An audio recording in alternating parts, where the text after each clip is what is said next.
오늘 나눌 말씀은 복음으로 말미암아 살리라, 소명에 관한 말씀입니다. 소명에 대한 도전을 주님이 우리에게 주시는데, 소명을 받았다는 건 뭘까요? 소명으로 산다는 건 무슨 뜻입니까? 오늘 말씀 가운데 소명을 만나고 또 소명으로 사는 우리 모두의 삶이 되기를 예수 그리스도 이름으로 축원합니다. 오늘 본문 말씀, 우리 강해를 통해서 고린도서의 말씀을 나누고 있는데, 고린도전서 9장의 말씀은 본문 말씀이 이렇게 시작합니다. 내가 자유인이 아니냐, 사도가 아니냐, 예수 우리 주를 보지 못하였느냐, 주 안에서 행한 나의 일이 너희가 아니냐. 우리 9장의 말씀은 흔히 눈물의 편지 이렇게도 불리는 말씀입니다. 이 사도 바울의 애통함을 호소하고 있는 말씀이죠. 그런데 8장에서 우상제물의 말씀이 시작돼서 11장까지 우상제물의 말씀이 계속되고 있는데, 뜬금없이 9장에서 사도의 권리에 관한 이야기가 나오고 있어요. 사도의 부르심에 관한 말씀을 하고 있습니다. 그래서 이 말씀의 뜻이 무엇인지를 잘 살펴야 되는 것이죠. 뜬금없는 소리를 하진 않겠죠. 이 말씀의 뜻이 우상 숭배를 대하는 우리의 본질의 자세, 마음과 깊이 관련되어 있다라는 겁니다. 그래서 이 말씀의 뜻이 굉장히 깊죠. 현상적으로 보면 이 말씀에 편지가 쓰여진 이유는 사도 바울의 사역과 인생 가운데 늘 어려움을 주었던, 바울은 사도가 아니야 라는 공격과 관련되어 있는 거죠. 그런데 늘 예루살렘 교회에서 늘 율법주의자들이 사도 바울이 가는 곳마다, 사역을 하는 곳마다 사도 바울은 사도가 아니라는 공격을 받았던 것이죠. 또 하나 중요한 공격이 오늘 또 하나 나오는데, 그것은 사도 바울은 여기서 이런 소리하고 저기서 저런 소리하는 사람이야. 유대인들을 만나면 우리가 받은 율법이 귀하다 그러고, 율법의 한 점 한 획을 지켜야 된다 그러고, 너희가 받은 할례를 소중히 여기라 그러고, 그리고 이방인들을 만나면 할례 받을 필요 없다 그러고, 율법에 매일 필요 없다 그러고, 이런 식으로 얘기를 해 라는 두 가지의 공격을 계속 당하고 있는 거죠. 그 공격을 받고 있는 가운데 고린도 교인들에게 쓰는 편지입니다. 내가 사도가 아니냐, 우리 주를 보지 못하였느냐, 내 안에서 행한 나의 일이 너희가 아니냐. 다른 사람을 몰라도 2절에 보면 다른 사람들에겐 내가 사도가 아닐지라도 너희에게는 사도이니 주 안에서 인친 것이 너희라. 사도는 복음을 증거하는 자들인데, 주님의 부활을 증거하는 자들인데, 부활하신 주님의 성령의 열매로서 개척된 교회, 사도 바울이 함께 개척한 이 고린도 교회와 너희 공동체의 모습이 내가 사도임을 증거하고 있지 않느냐. 다른 사람들은 내가 사도가 아니라고 공격할지라도 어떻게 너희가 내가 사도가 아니라고 그러니. 지금 교회가 분열돼서 아볼로파, 게브파 이래서 다투고 있는 와중이죠. 사도 바울은 사도 바울이라고 본인이 얘기하는데, 바울은 사도가 아니야 라고 얘기하는 거죠. 그런데 왜 이런 소리를 듣느냐에 보다 중요한 오늘 본문에 나오는 이유는, 바울이 교회에서 주는 신수비를, 우리 교회에서 신수비라고 그러죠. 원래 신수비가 맞는 표현입니다. 사례는 일에 대한 대가라는 뜻이 들어있죠. 근데 신수비든 사례든 아무런 교회 가운데 사례를 받지 않는 거예요. 요즘 말로 하면 자비량으로 선교를 하고 있는 겁니다. 그리고 텐트 메이킹, 텐트 만드는 일을 생업으로 하면서 주중에는 일하고 열심히, 그리고 밤에는 사람들을 가리키고 이렇게 열심히 사역하고 있는데, 그 교회로부터 사례를 받지 않는 것으로 인해서 공격을 받고 있는 것이죠. 그것에 대해서 내가 받을 권리가 없느냐, 우리만 먹고 마실 권리가 없겠느냐. 4절에 5절에 우리가 다른 사도들과 주의 형제들과 게바와 같이 믿음에 자매된 아내를 데리고 다닐 권리가 없느냐, 이렇게 얘기하죠. 또 바나바하고 나만 일하지 아니할 권리가 없겠느냐, 누가 자기 비용으로 군복무를 하겠느냐, 이런 6절의 말씀. 또 9절에 가면 율법의 곡식을 밟아 떠는 소에 망을 씌우지 말라 기록하였으되 하나님께서 어찌 소들을 위하여 염려하심이겠느냐. 이런 이야기들을, 우리에게 권리가 있다 이렇게 얘기를 하는 겁니다. 그런데 우리가 그 권리를 쓰지 않고 있어 라는 거죠. 거기서 한 발 더 나아가면 14절에 주께서 복음 전하는 자들이 복음으로 말미암아 살리라 명하셨느니라. 그 이유를 여러 가지를 대고 있죠. 시대적인 문제를 보면 이 고린도 교회는 그리스에 있는 고린도의 지역에 있는 교회입니다. 이방인들의 교회죠. 그리고 거기에는 유대인들, 디아스포라 유대인들이 함께하고 있습니다. 그런데 그리스적인 이방의 정서로 본다면, 이방의 정서, 그리스는 지혜를 숭상하고 배움을 숭상하는 민족이죠. 그래서 선생님들을 청해서, 이때는 뭐 학교가 있고 국립학교가 있고 이런 시절이 아니니까 선생님을, 가정교사를 초청해서 집에서 공부를 배우는 겁니다. 글을 배우고. 그럼 당연히 초청한 교사에게, 배움을 베푼 선생님에게 사례를 하는 게 너무 당연한 거죠. 그걸로 먹고 사는 겁니다, 선생님들은. 그러니까 가리킴을 준 사람들한테는 사례를 해야 된다라는 정서가 자연스럽게 있는 것이죠. 유대인들에게는 어떨까요? 아볼로 같은 사람은 율법 교사였어요. 율법을 가르치는 사람입니다. 유대 회당에서 율법을 가르치면 그 당시에 당연히 사례를 받는 겁니다. 그러니까 사례를 받는다는 것이 너무너무 자연스러웠겠죠. 베드로는 어땠을까요? 주님께서 말씀하시는, 우리 14절에도 나오지만 주께서 복음을 전하는 자들이 복음으로 말미암아 살리라. 마태복음 10장 10절에 가면 주님이 이 파송하는 제자들에게 말씀하시죠. 너희들이 어디 가거나 두보롯을 가져가지 말아라. 너희가 갈 곳에서 먹을 것을 다 공급받아야 된다. 일꾼이 자기의 먹을 것을 받는 것이 마땅함이라, 이렇게 말씀하고 계시죠. 또 누가복음 10장 7절에 보면 주님이 말씀하세요. 이 집에 유하고 저 집에 유하고 그렇게 하지 마. 그 삭을 받는 것이 마땅하기 때문에 이 집 저 집 옮기지 말고 한 집에 유하며 주는 것을 먹고 마시라. 당당하게 그 공급받는 물질을 누리는 것을 주님의 이름으로, 일꾼이 삭을 받는 것이 당연하지 않느냐, 주의 일꾼이니까 그 삭을 당당하게 누려라, 이렇게 말씀하고 계시죠. 그래서 게바는 자기의 가족을 데리고 다니는데, 그런데 그 공개를 받는 것을 당연하게 여기는 거죠. 사도니까, 주님의 부활을 증거하는 증인이니까 너무 자연스럽게 받아들이고, 누가 베드로의, 게바가 베드로잖아요. 베드로의 사도됨을 의심할 수 있겠습니까? 사도 중에 사도로 받아들여지는 거죠. 그런데 문제는 사도 바울은 예수님과 공생애를, 부활의 증인인데 공생애를 함께하지 않은 사람이 어떻게 부활하는, 육신으로 부활한 주님의 증인이 될 수 있어? 이런 공격을 계속 받는 거죠. 근데 바울은 내가 다메섹으로 가는 도상에서 부활하신 주님을 만났어. 부활하신 주님을 만났으니까 나도 부활의 증인이지. 그런데 너는 육신의 주님과 함께한 적이 없잖아. 이렇게 공격을 계속 받는 거예요. 사도됨을 의심받고 있는 겁니다. 그리스 사람들과 유대인들이 있는데, 그리스 사람들에겐 가정교세 문화가 있고, 유대인들에겐 또 무엇이 있냐면 제사장을 섬기는 레위 지파의 전통이 있습니다. 집례자잖아요. 교회에서 예배를 드리면 집례자의 역할을 하는데, 집례를 한다는 것은 제사장의 역할을 한다는 것이죠. 제사장은 아니지만 그 제사장의 역할을 하는 제사장들, 레위 지파들, 성전의 일을 하는 사람들은 당연히 11조로 사는 거지, 공동체 의지에서 살아가는 거지, 그게 목회의 중심이지 하는 생각을 자연스럽게 갖고 있는 거죠. 그래서 주님의 말씀으로 보나, 그리스적인 배경으로 보나, 또는 율법적인 회당의 분위기로 보나, 성전의 예로 보나, 사도의 예로 보나, 무엇으로 보나 우리는 받을 권리가 있어, 이렇게 얘기를 하는 겁니다. 그 권리가 있는 걸 너희도 알잖아, 이거죠. 또 하나 문제는 뭐냐면, 사도 바울이 안디옥 교회, 파송을 받아서 선교가 시작되기 전에 바나바와 함께 안디옥 교회에서 사역을 했다는 겁니다. 안디옥 교회에서 3년 정도 사역을 하게 되는데, 바나바와 함께, 바나바는 예루살렘 교회에서 파송을 받았어요. 그래서 안디옥 교회에 왔습니다. 그런데 이 바울을 안디옥 교회로 부른 사람은 사실은 바나바죠. 우리 같이 사역하자. 그래서 함께 사역을 했는데, 우리 사도행전 13장 1절에 보면 11장에는 안디옥 교회가 세워지는 과정이 나오고 13장에 이런 말씀이 나오죠. 안디옥 교회는 선지자들과 교사들이 있으니 바나바와 니게르라고 하는 시므온과 구레네 사람 루기오와 분봉한 헤롯의 젖동생 마나임과 및 사울이라. 선지자와 교사들이 있다라는 겁니다. 근데 니게르라고 하는 시므온, 니게르라고 하는 게 흑인을 얘기하는 거죠. 흑인을 말하는 거고, 구레네 사람이라는 것도 애굽의 상애굽 지역, 에티오피아 지역에서 온 사람, 그러니까 아프리카 사람들이 있었다는 거예요.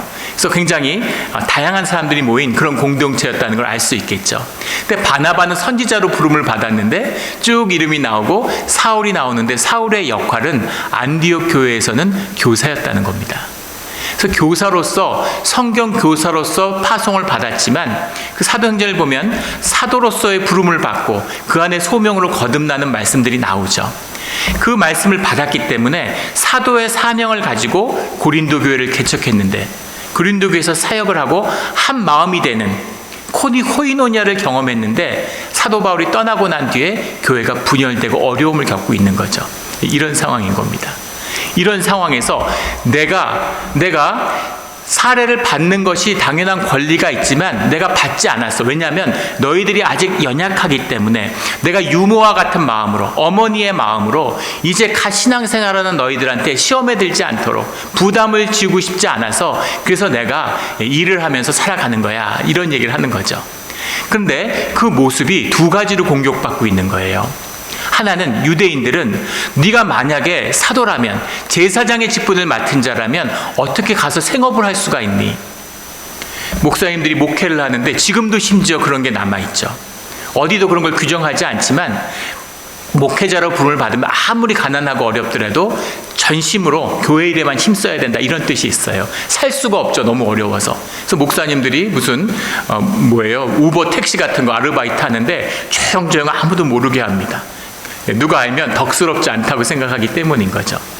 주님께 전심으로 드려야 되는데 어떻게 가서 돈을 벌고 생업을 할 수가 있냐, 이런 식으로 유대인들은 좋지 않게 보는 거예요.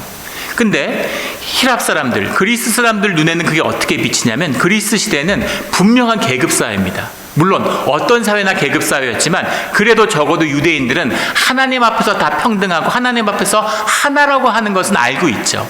그런데 그리스는, 히랍의 문화는 그게 없어요. 분명한 계급 사회고 그 계급을 구분짓는 것이 그들의 직종과 직업입니다. 그들이 무슨 일을 하는가가 그들의 신분을 상징하고 있는 거죠. 그런데 지식인이라면 사람을 가리키던가 서기관을 하거나 나란 일을 하거나 이런 사람들이 높은 사람인데 가서 텐트를 만들고 있어요. 물론 텐트를 만든다는 것이 천직은 아닙니다. 그 당시에 전문직이고 좋았다고 그래요. 그러나 아무리 봐도 육체로 일하는 일을 높임을 받는 그런 문화는 그리스 문화가 아니었다는 거죠. 그래서 다른 것도 아니고 어떻게 우리 교회 지도자라고 하면서, 감독이라고 하면서 가서 텐트 만든 일을 할 수 있어? 이렇게 얘기하면서 왜 교회에서 사례를 안 받아? 오히려 그걸 불평하는 거죠. 왜 안 받아? 자격이 안 되니까 못 받는 거지. 당당히 구하지 못하는 거지. 이런 식으로 이중의 공격을 받고 있다는 거죠. 좋은 이해가 될지는 모르겠는데 예전에 제가 만난 한 목사님이 그런 말씀을 하세요. 그분이 이제 굉장히 뚱뚱한 비대한 분입니다. 표정들이 남 얘기하듯 하는구나, 이런 표정이신데, 근데 그분은 날 때부터 뚱뚱했대요. 한국에서는 그거를 선뚱이라고 그런답니다. 엘대, 이런 말 들어보셨나요? 선뚱은 선천적인 뚱뚱보, 날 때부터 뚱뚱보를 선뚱이라고 그러고, 엘대는 무슨 불어 같죠. 엘리트 돼지를 말하는 거랍니다.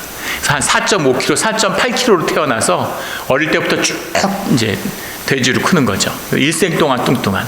저는 그런 스타일은 아닙니다.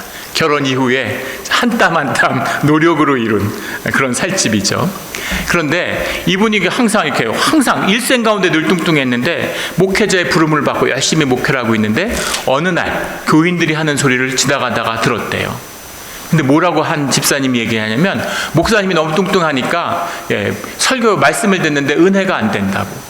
목사님도 식탐을 절제하지 못하고 몸을 못 다스리면서 절제하는 삶을 살라는 게 이게 말이 되냐고 그런 얘기를 하더라는 거예요. 근데 그게 시험이 되고 굉장히 마음에 상처가 됐다는 거예요. 그래서 내가 그렇구나 이러니까 의기소침해지는 거죠. 그러다 어느 날 주님의 인도하심이 있어서 이제 금식을 하게 된 거죠. 금식을 하니까 살을 한 30kg 뺐대요. 날씬해지신 거죠. 그래서 굉장히 감사하고 이제 은혜가 되겠구나 하고 생각했는데 어느 날 또 우연히 그 얘기를 들었는데, 마귀의 역사죠. 이렇게 우연히 듣겠어요. 듣는데 목사님이 돼가지고 다이어트 하려고 금식한다고 그러더래요. 이래도 불만 저래도 불만. 근데 그것은 자연스러운 것입니다. 성전 꼭대기에 앉아서 예수님을 시험하는 마귀의 역사가 교회 가운데 있어요. 교회 안팎으로 늘 목회자를 공격하는 목소리가 있습니다. 이거는 의기소침할 일이 아니라 자연스러운 일이에요. 예수님이 사역을 하실 때도 끊임없이 예수님을 공격하죠. 술과 먹을 것을 탐하는 자라고 그러고 온갖 것으로 갈릴리 출신이라고 그러고 계속해서 예수님을 모욕하는 것을 볼 수 있죠. 이런 것이 마귀의 역사입니다. 자연스러운 것이에요. 이렇게 하면 이렇게 좋게 봐줄 수 있고 저렇게 하면 저렇게 좋게 봐줄 수 있죠. 코이노니아의 마음이 있으면. 사도 바울이 나는 교회에 부담을 주고 싶지 않아서 난 일해서 내가 먹고 살게. 얼마나 귀하고 좋은 거예요. 사도 바울의 마음이 저렇구나 하고 좋게 받아들일 수 있는데, 그런데 받지 않으니까, 자격이 안 되니까 못 받는 거지. 사도 자격이 자기가 뭔가 꿀리는 게 있으니까 달라는 얘기도 못하지. 이런 식으로 공격을 하고, 어떻게 다니면서 텐트 만드는 일을 해. 이런 식으로 목회자가 돼서 이런 식으로 공격을 하고, 만약에 받았으면 어떻게 됐을까요? 받았으면 결국 다 돈 벌려고 하는 거 아니야. 무슨 교회를 개척하고 복음을 전한다 그러는데 결국 교회인들 돈 뜯으려고 하는 거 아니야. 왜 저렇게 전도를 열심히 해? 결국 사람들 키워도 돈 더 많이 벌려고 그러는 거 아니야? 이런 식으로 공격을 했겠죠. 코이노니아가 깨진 그 교회의 모습인 것이죠. 사도냐 아니냐, 사도의 부르심이 무엇이냐, 이런 이슈가 아니라는 겁니다. 두 번째 억울함을 밝히는 얘기는 20절부터 26절까지의 말인데, 여기선 저렇게 하고 저기선 저렇게 한다. 20절에 보면 내가 유대인과 같이 된 것은 유대인들을 얻고자 합니다. 율법 아래에 있는 자들에겐 내가 율법 아래에 있지 아니하나 율법 아래에 있는 자 같이 됐다, 이렇게 얘기하죠. 21절에 율법 없는 자에게는 내가 하나님께는 율법 없는 자가 아니지만 도리어 그리스도 율법 아래에 있는 자이나 율법이 없는 자와 같이, 우리 앞에서 나누었던 말씀, 기쁘지만 기쁘지 않는 것처럼, 쓸 수 있지만 쓸 수 없는 것처럼, 이런 것처럼 내가 율법 안에 있지만 주 안에서는 율법에 없는 자들처럼, 율법이 있는 자들은 율법이 있는 것처럼, 없는 자들은 없는 것 같이, 그렇게 한 사람에도 사람을 구하려고, 주님의 말씀이죠. 사람을 구하는 자가 되라. 제자들이 복음을 선포하고 와서 70제자들이 다 흥분했어요. 주님, 우리가 귀신을 쫓았습니다. 번개가 떨어지듯이 귀신들이 도망가는 것을, 사람이 낫는 것을 저희가 봤습니다. 흥분해서 갔다 온 것을 성교보고를 하니까 주님이 그걸 다 듣고 예수님께서 그런 걸로 좋아하지 마. 그런 걸로 기뻐하지 말고 너희가 사람을 구한 것으로, 사람을 얻은 것으로 기뻐해야 돼. 이렇게 말씀하시잖아요. 그래서 내가 사람을 얻기 위해서 이렇게 한 거야. 이렇게 말씀하는 거죠. 예전에 그 LA 영락교회 개척 멤버셨던 장로님이 이제 오셔서 브라질에 이민 왔다가 브라질에서 그 교인들이 함께 LA로 와서 LA 영락교회를 개척하게 된 이야기, 그런 이야기를 듣는데 참 가슴이 울리는 그런 감동을 받았습니다. 근데 그분들이 사탕수수 농장에서 정말 괴롭게 일을 했는데 거기서 주님을 만난 거죠. 거기서 코이노니아를 이뤄낸 겁니다.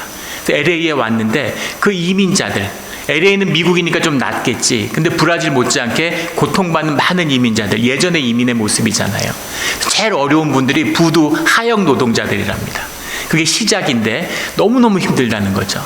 육체가 너무 고돼서 술을 먹지 않으면 그 진통 때문에, 육신의 그 아픔 때문에 견딜 수가 없다는 거예요.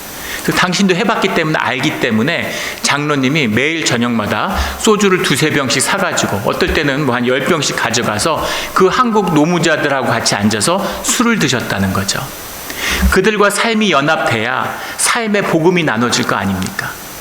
가서 전단지 나눠주고 예수 믿으라고 그런다고 예수 영접합니까? 삶을 나누고 그 아픔을 내가 알고 그 아픔을 같이 아파하면서, 그래서 전도하니라고 매일 소주를 2-3병씩 마셨다고 얼마든지 의심하고 욕할 수도 있겠죠. 저 소주 먹고 싶어서 전도하는 거 아니야? 이런 식으로. 근데 그분이 그렇게 해서 한 분 한 분 교회로 모셔왔는데 그분들의 삶 가운데 삶의 열매로서 구원이 이루어지는 것을 보고 늘 주님께 감사하고 기쁨을 얻었다는 겁니다.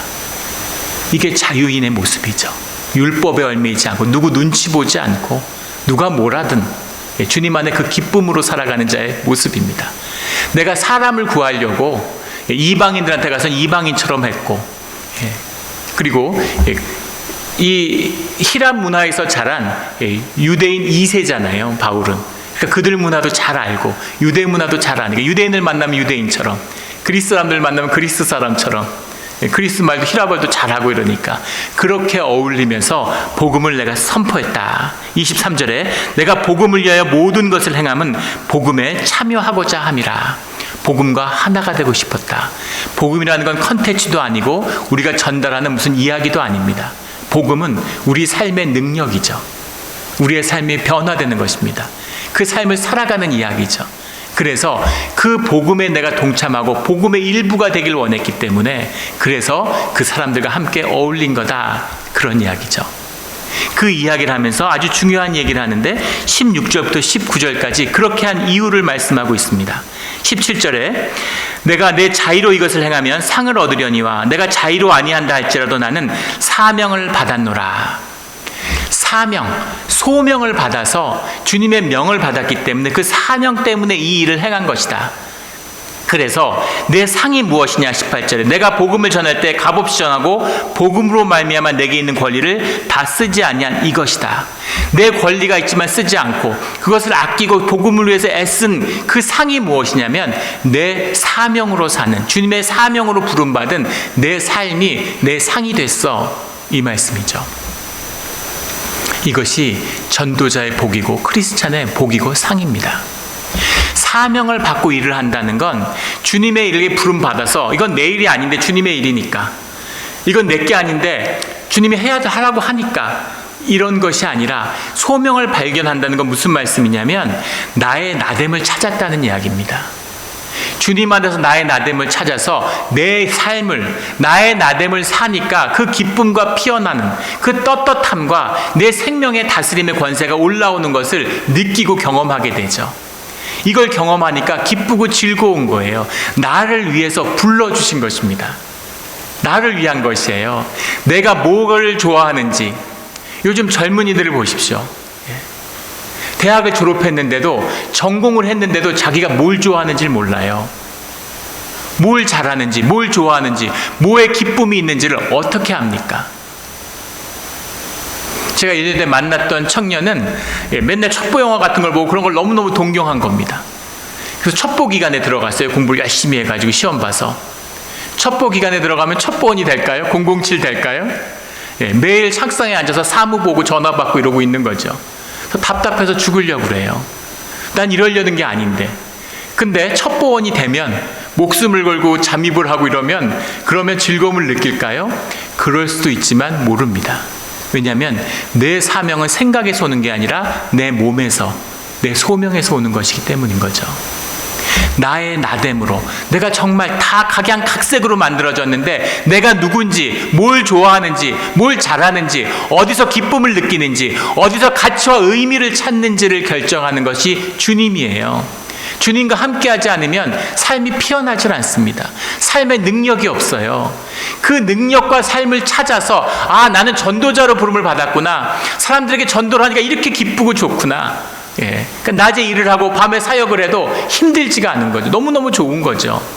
그거를 확인하고 나로서 살게 된 것, 이 소명을 확인한 것이 이게 기쁨이고 주님의 상이 됐어 이야기입니다.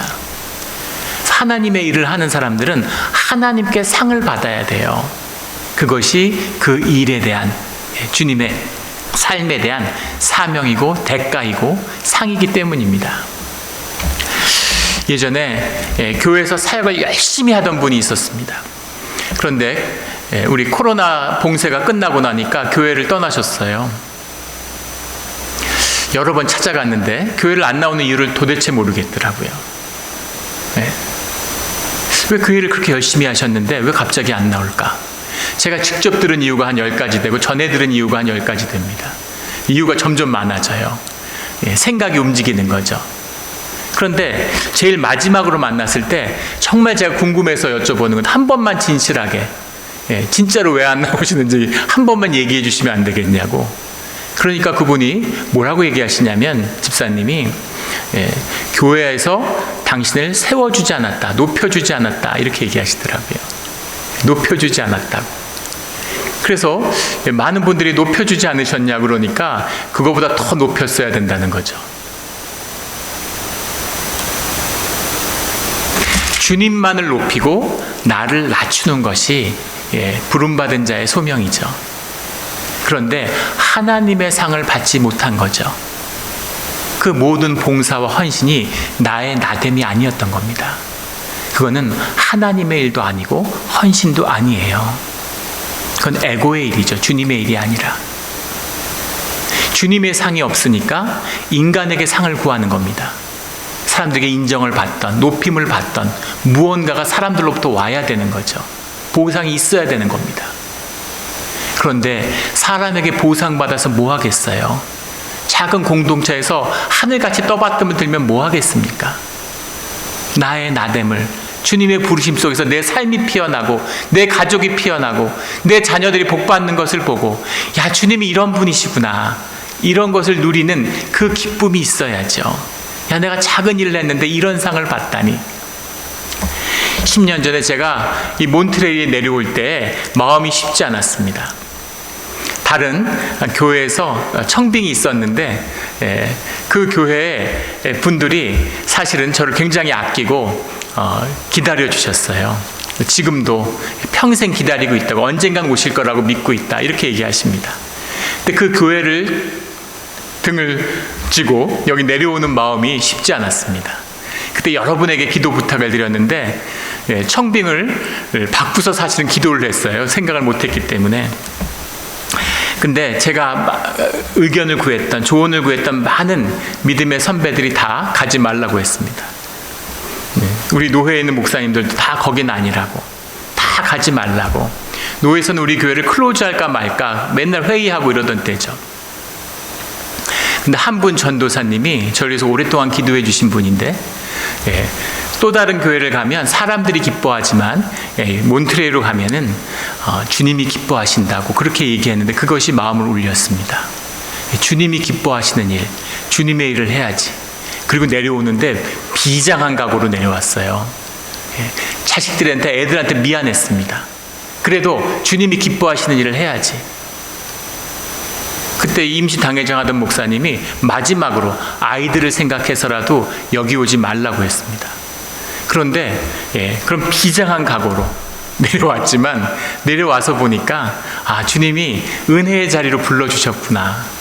여기 와서 좋은 곳에서 아이들 잘 키우라고, 은혜 가운데서 교회에서 사랑받고 아이들 잘 키우라고 불러주셨구나, 은혜의 자리였구나 하는 은혜와 감격을 경험하게 됐죠. 참 늘 주님께 감사하고, 주님은 좋은 분이시구나, 현상에서, 세상에서 보이지 않는 숨어있는 복의 자리로 불러주시는구나 하는 걸 만나게 되는 겁니다. 나는 불 끄지고 막 선교의 사명으로 땅끝까지 내가 뭘 하려고 하는 것이 아니라, 주님이 날 위해서, 나의 나됨을 피워주기 위해서, 나에게 기쁨과 의미 있는 삶을 살게 해주기 위해서 나를 내 삶의 자리로 불러주시는 거예요. 이것이 사명, 소명의 참된 뜻입니다. 우리 소명을 만나서 하늘로부터 상을 받고 누리며 살아가는 우리 모두가 되기를 주의 이름으로 축원합니다. 이 소명의 삶을 사는데 그것보다 더 중요한 의미와 이유가 있죠. 그것이 27절에 나오는 마지막 말씀입니다. 내가 내 몸을 쳐 복종하게 함은 내가 남에게 전파한 후에 자신이 도리어 버림을 당할까 두려워함이로다. 내 삶의 자리에 나의 나됨을 살아가는 나는 누굽니까? 나는 내 몸이죠. 영과 육이 하나 된, 영이 사는 게 아니라 육이 사는 게 아니라 몸이 사는 것입니다. 이 몸이 사는 나를 처 복종하게 하는데, 그 이유는 내가 남에게 전파한 후에 자신이 도리어 버림을 당할까 두려워함이로다. 우리가 주중에 큐티 모임을 하는데 한 분이 그런 말씀을 하세요. 대통령 후보가 총에 맞을 뻔했다가 빗나가는 걸 보고서 신이 이겼다, 이렇게 해요. 신이 나를 선택했다, 이렇게 얘기하고 뭐 난리죠 지금. 세상이 떠들떡한 것 같습니다. 그걸 보고서 굉장히 감동을 받으셨나 봐요. 그 말씀을 하시더라고요. 저 한 사람으로 수많은 사람들이 하나님께 영광을 돌린 게 아니냐고. 그래서 그건 주님의 영광이 아니라고 제가 말씀드렸습니다. 하나님께 쓰임을 받을 수 있어요. 그러나 그것이 영광이나 그것이 주님의 이름으로 정당함을 받는 것은 아니라는 겁니다. 왜냐하면 주님은 마귀도 쓰세요. 예루살렘을 구원하기 위해서, 예루살렘을 돌이키기 위해서 아슬로와 바벨론을 들어 쓰시는 것이 주님입니다. 주님이 쓰임을 받았다는 것이 나의 정당함이 되지 못해요. 그걸 착각하는 겁니다. 한국의 초대형 교회죠. 그 목회자가 있는데 오늘 좋은 예화들이 참 나쁜 예화들이 드는 것 같아서 마음이 그런데 무슨 성추행이 있고 성도들을 건드리고 총망받던 목사였는데 알고 보니까 성추행자였던 거죠. 한순간에 추락을 했습니다. 그런데 교회를 떠나서 개척을 했는데 그 개척한데도 또 수천 명이 모이는 거죠. 그 문제에 대해서 공개적인 언급도 사과도 하지 않았고 노예에서의 교단에서의 어떤 처벌도 없었습니다. 세상에 사회법정에서 그 형이 확정돼서 유죄가 됐는데 어떻게 교회에서 처벌을 못해요? 이게 오늘날 교회의 모습이죠. 그래서 나가서 수천 명이 모이니까 뭐라고들 교회에서 얘기하냐면 하나님이 용서하지 않았다면, 하나님이 함께 하시지 않으면 어떻게 그런 일이 있을 수 있냐는 거죠. 물론 그럴 수도 있습니다. 그런데 그런 일은 마귀도 얼마든지 할 수 있어요. 사람들 수천 명 모여서 그것이 하나님의 능력이면 수십만 명을 모으는 신천지나 이런 이단들은 뭡니까? 구원파는 현상을 보니까 돈이 있고 힘이 있고 권력이 있고, 그게 하나님이라고 얘기하는 거죠. 하나님이 돈이 없으면 무시합니다. 멸시하죠. 그게 종교인들의 모습이에요. 교회가 크고 사람 모으면 영광이라 그러고, 교회가 자꾸 소박하면 그러면 거기는 뭐 하나님이 함께 하시지 않는다 그러고, 돈 없는 하나님을 멸시하는 거죠. 이것이 오늘 종교의 모습입니다. 중요한 것은 무엇이냐면, 그럼 그분들이 하는 사역, 그 사람들이 한 좋은 일, 고아원도 돕고 제3세계 많은 일들을 도왔는데 그럼 그런 일은 나쁜 일인가? 나쁜 일 아닙니다. 좋은 일이죠. 하나님의 하시는 섭리 가운데 벗어난 건가? 아닙니다. 그 섭리를 이루어가는 일일 수 있죠. 그런데 문제는 무엇이냐면, 내가 구원받지 않았다면 그 모든 나의 사역과 모든 나의 일 가운데 그것이 내가 구원받는 나를 향한 주님의 초청이 아니었다면 적어도 나에게는 아무 의미가 없다는 겁니다. 아무 의미가 없어요. 평생 선교를 했던, 평생 교회를 했던, 평생 헌신을 했던 그것이 내 구원이 아닌데, 다 가짜인데, 다 껍데기인데, 다 썩어지는 것인데 무슨 의미가 있겠습니까? 나를 위한 초청인데, 나를 위한 부르심인데, 내가 구원을 못 받았는데 구원에 내 몸을 불사르면 무슨 의미가 있겠습니까? 이것이 오늘 말씀에 나오는 내 몸을 저 복종하게 하면 내가 남에게 전파한 후에 자신이 도리어 버림을 당할까 두려워함이라 라는 이 말씀이죠. 주님이 세상을 위해 죽으신 게 아니라 나를 위해 십자가에 못 박혀 죽으셨습니다. 나를 희생시켜서 주님이 뭘 구하시겠어요? 주님이 당신을 버렸는데 나의 구원을 향한, 나를 부르시기 위한 주님의 주시는 소명, 주님의 일인 것이죠. 그 일을 만나는, 이걸 만난 자들은, 이 소명과 이 기쁨을 만난 자들은, 주님 앞에서 코이노니아를 이룬 자들은, 그런 자들은 우상의 문제, 교리의 문제, 종교의 문제, 이것을 넘어설 수 있는 것이죠. 이것이 교회의 비밀, 사도 바울이 증거하는 코이노니아의 비밀입니다. 이 비밀을 만나서, 이 비밀이 세워져서 주님의 아름다운 공동체, 가족을 이루는 우리 몬트레이 영락교회가 되기를 예수 그리스도 이름으로 축원합니다. 아멘.